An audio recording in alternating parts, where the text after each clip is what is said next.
Hey guys, welcome back to another episode. So today we're going to talk about confidence. We're going to talk about how to get it, the effects it has on women, and how to maintain it. So of course, if you're listening to this in your car, make sure you stay tuned, and we're going to go ahead and get things cracking. So anyway, one of the main things that a lot of guys come and they talk to me about is how to attract women.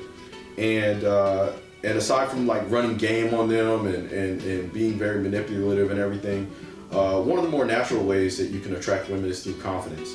And so basically confidence in a nutshell is your self-esteem. It's how you carry yourself, how you present yourself, your posture, just basically your overall aura that resonates from your body when you're interacting with people. So, it's very good to have confidence when dealing with just humans in general or other people in general, whether it's guys or girls, because people can sense your confidence. Guys can look at other guys and sense if they have high confidence or low confidence, and women definitely, they can sense it. I mean, it's like women they adjust a natural born radar for that.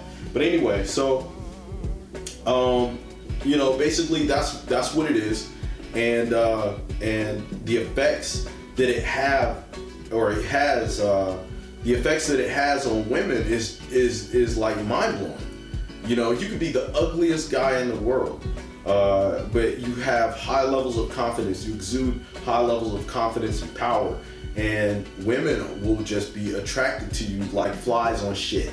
Like, they love it. It's like the greatest smelling cologne, even when you're not wearing cologne. And it's amazing, A lot of people can't explain why that is, but it just breaks down to we're just genetically wired for it. Just like how guys are genetically wired to just be attracted to the essence or just certain body parts of a woman, women are just attracted to certain body parts and certain things of a man. And it's really crazy, because although guys are attracted to the physical aspect of a woman, women are more emotional and they're more attracted to the connection. And so part of that connection is confidence, because they have to feel, if they're going to be with you, if they're going to reproduce with you, they have to feel like they have a mate or a partner that can protect them, make them feel safe and secure, and look out for them. And so part of you being a man and exuding confidence lets them know that you're that mate. And so that's why it's very important to when you speak to people, when you speak to women, just have conviction, have strong beliefs in what you believe in, and don't back down, no matter how hard you want to. A lot of times when you meet somebody, when you meet an attractive female that you want to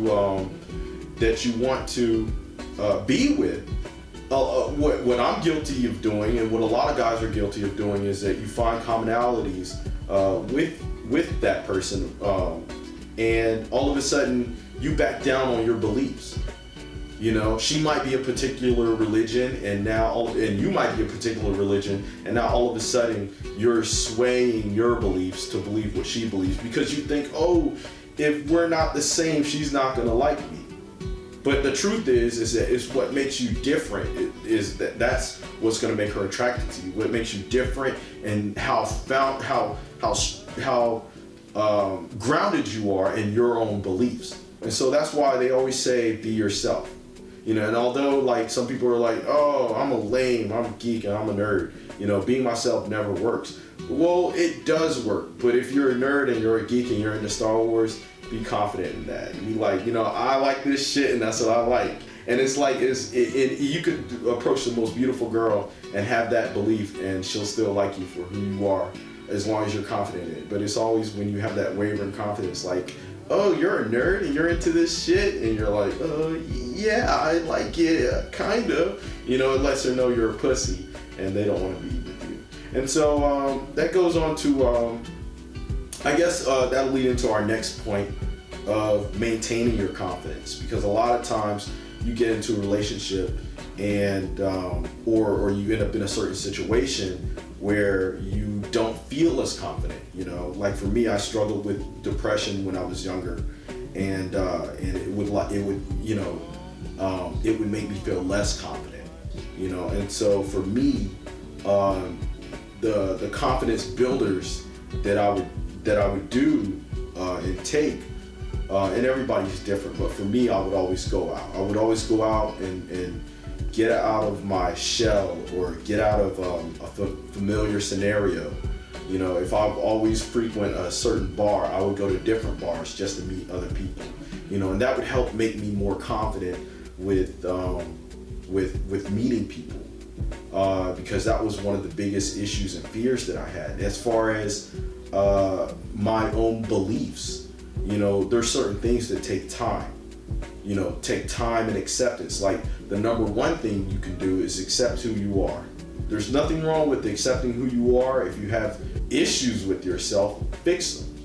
You should be able to look at yourself and have a real talk with yourself and say, hey, I'm a little overweight. I need to figure out a plan how to fix that. Or maybe you're fine with your weight. But if you are, then you can't let that deter you from doing something that you want to do. When I was younger, I had acne. I had acne really bad. And a lot of times, my dad, he would always try to push me out of the house because I was always playing video games. And I wouldn't want to leave. I wouldn't want to go out to the club, or I wouldn't want to go roller skating with my sister, or hang out with her friends or anything, because I was like, oh, I have bumps on my face and I don't want anybody to see me like that. And the crazy part about it is that, a lot of times when I did hang out with women, when I would have a breakout or whatever, they didn't even notice. Because a lot of times, especially with women, they're so caught up in their own insecurities that they don't worry about that. And that's one of the other issues too. It's like, women have their own problems. Women have their own problems, and they could care less about your problems. And that's why it's important for you to focus on you. That way you can present yourself out into the world and do what you need to do. So anyway, I hope you guys enjoyed this video on confidence. Make sure you like, share, and subscribe, and stay tuned for our next video. Peace.